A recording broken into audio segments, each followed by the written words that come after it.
एक छोटे से झगड़े के बाद मेरे भाई को मेरी आंखों के सामने गोली मार दी। मेरे भाई की जो राख थी मैंने उसे अपने माथे पर, अपने चेहरे पे, अपने तन पे लगा लिया। मेरे सामने लोग डंडे लेके खड़े हो गए कि महिला शमशान में नहीं जा सकती, तुम दाह संस्कार कैसे कर सकती हो। मेरे मोहल्ले पड़ोस के लोग आज भी मेरे से बात नहीं करते। वो मुझसे ऐसे ही डरते हैं जैसे हम किसी भूत से डरते हैं। मेरे ऊपर जानलेवा हमला हुआ।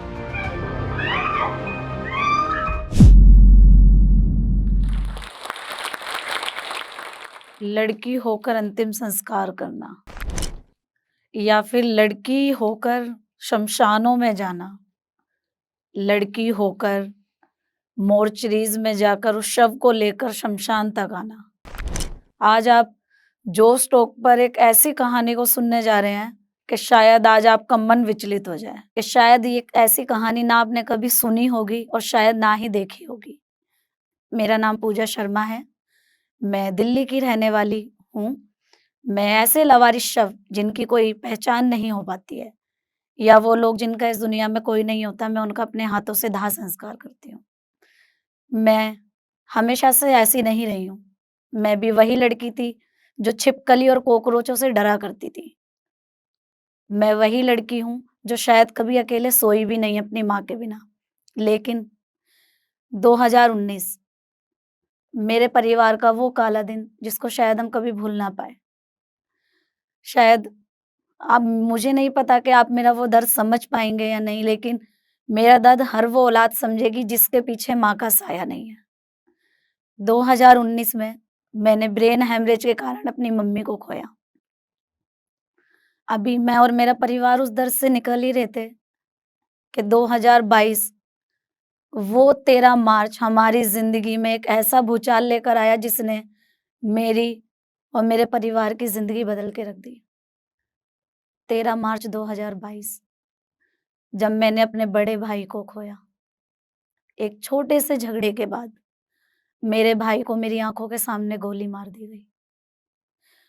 और मैं वो अभागी बहन जिसे आज आप सुन रहे हैं, उसे बचा भी नहीं पाई। मैं वो बहन हूँ जिसकी आँखों के सामने उसके भाई को मार दिया गया और वो वहाँ कुछ भी नहीं कर पाई। जब मैं उसके शव को लेकर, उसकी बॉडी को लेकर हॉस्पिटल पहुँची तो डॉक्टरों ने वहाँ उसे मृत घोषित कर दिया। उस वक़्त इतनी हिम्मत नहीं बची थी कि पापा और 90 साल की बूढ़ी दादी को कैसे बताऊँगी कि भाई आज इस दुनिया में नहीं रहा। कैसे उस बूढ़ी दादी को बताऊँगी कि तुम्हारे बुढ़ापे का सहारा छीन चुका है।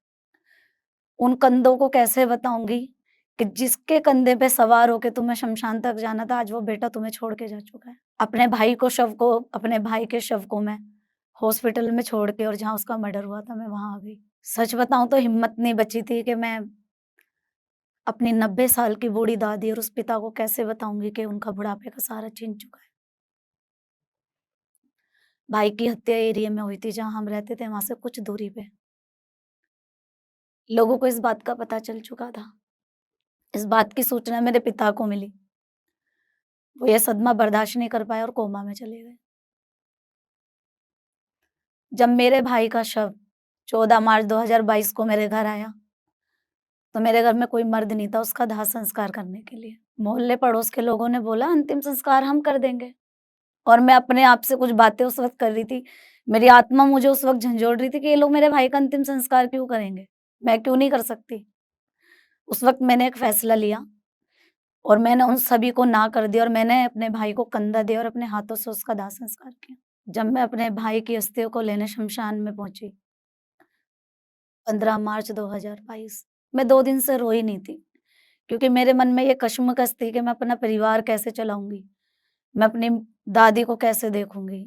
मैं अपने पिता को कैसे देखूँगी? क्या मैं अपने पिता को दोबारा देख पाऊँगी ज़िंदगी में या नहीं?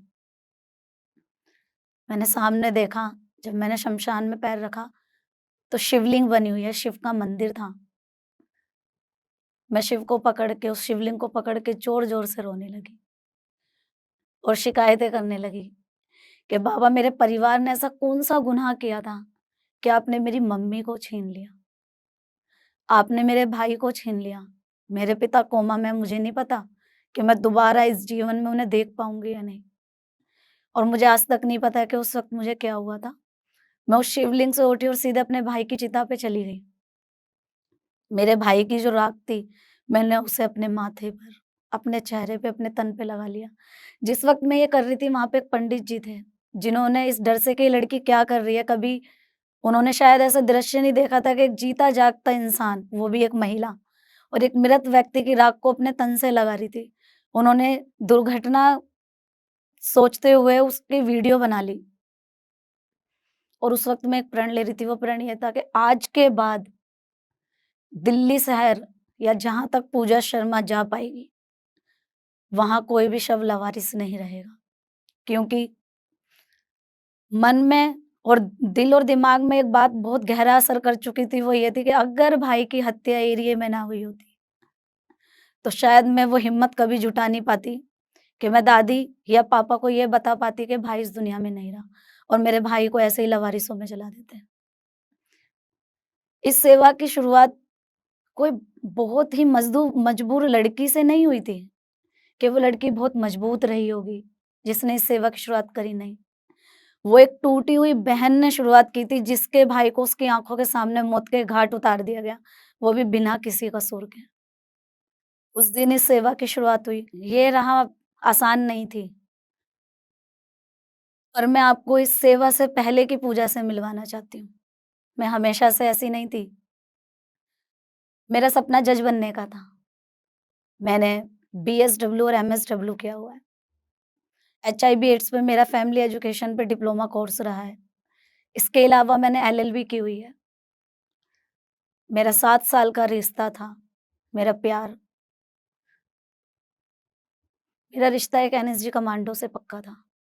लेकिन जब मैंने ये राह चुनी, तो मेरे सामने उनके द्वारा एक रास्ता रख दिया गया कि तुम्हें सेवा या शादी में से एक चीज़ चुननी पड़ेगी। क्योंकि मैं कैसे अपने गाँव में, अपने क्षेत्र में ये बात बताऊँगा को जिससे मेरी शादी होने वाली है, वो शमशानों में भटक रही है। वो मुर्दों के साथ खेल रही है, वो मुर्दों के साथ घूम रही है। वो रात-रात को देर रात घर पर आती है एक शव का दाह संस्कार करके। मेरे सामने 2 बातें रख दी गई, शादी या सेवा, एक चीज़ चुननी पड़ेगी। मैंने सेवा चुन के शादी तोड़ दी और भोलेनाथ के दिए हुए रास्ते पे मैं चल दी। लेकिन ये रास्ता इतना आसान नहीं था। जब मैंने शमशान में कदम रखा, तो वो पुरुष प्रधान समाज शायद मुझे बर्दाश्त नहीं कर पा रहा था, जिसने महिला के सामने एक रेखा खींची हुई थी कि वो शमशान में नहीं जा सकती। मेरे सामने लोग डंडे लेके खड़े हो गए कि महिला शमशान में नहीं जा सकती, तुम दाह संस्कार कैसे कर सकती हो? मैंने उसके बाद पढ़ना शुरू किया। मैंने अपने चारों वेद पढ़े, मैंने ग्रंथ पढ़े, मैंने शिव पुराण पढ़ी, मैंने गरुड़ पुराण पढ़ी। लेकिन सच बताऊँ तो चारों वेदों को मिलाकर 20,000 से ज़्यादा मंत्र है और उस 20,000 से ज़्यादा मंत्रों में कहीं इस बात की व्याख्या ही नहीं है कि महिला शमशान में जाके अंतिम संस्कार नहीं कर सकती। गरुड़ पुराण तो यहाँ तक कहती है कि पहली संतान अंतिम संस्कार कर सकती है, लेकिन उस गरुड़ पुराण में भी कहीं नहीं लिखा कि एक महिला अंतिम संस्कार नहीं कर सकती। लड़ते हुए आज पिछले 2 सालों में मैं 5,000 से ज़्यादा लावारिस शवों को प्रभु के चरणों तक पहुँचा चुकी हूँ। 26 साल की उम्र में मैंने इस सेवा को शुरू किया था। क्या उम्र होती है 26 साल? जिस वक़्त एक लड़की अपनी किशोर अवस्था से गुज़र रही होती है और अपने आप को सँभाल रही होती है। लेकिन मैंने इस उम्र में इस सेवा को चुना। जब मैं इस सेवा में आई तो मेरी बचपन की सहेलियों ने मेरे से नाते तोड़ दिए। वो ये बोलकर मेरा फ़ोन काट दिया करती थी अक्सर कि मम्मी-पापा बोलते हैं पूजा से बात नहीं करनी, उसके साथ आत्माएँ चलती हैं। अगर तुम उससे बात करोगी तो वो आत्माएँ तुम्हारे साथ आ जाएँगी। वो अघोरी बन चुकी है, उसकी तो शादी भी नहीं होगी। मेरे रिश्तेदार मेरे पिता को फ़ोन करके बोला करते थे कि अब तेरी बेटी की शादी नहीं होगी, वो पागल हो गई है, उसका इलाज करा पागलखाने में। मेरे मोहल्ले पड़ोस के लोग आज भी मेरे से बात नहीं करते हैं। वो मुझसे ऐसे ही डरते हैं जैसे हम किसी भूत से डरते हैं। मेरे पास बहुत ज़्यादा लोग नहीं आते हैं, मेरे से बहुत ज़्यादा लोग बातें नहीं करते हैं। पता नहीं क्यों उनको ऐसा एक डर लगता है कि शायद मेरे साथ कुछ आत्माएँ हैं जो उनको बर्बाद कर देगी। इस सेवा को करते हुए मेरे ऊपर अटैक तक हुआ। मेरी नाक की हड्डी तोड़ दी गई। मेरे ऊपर जानलेवा हमला हुआ।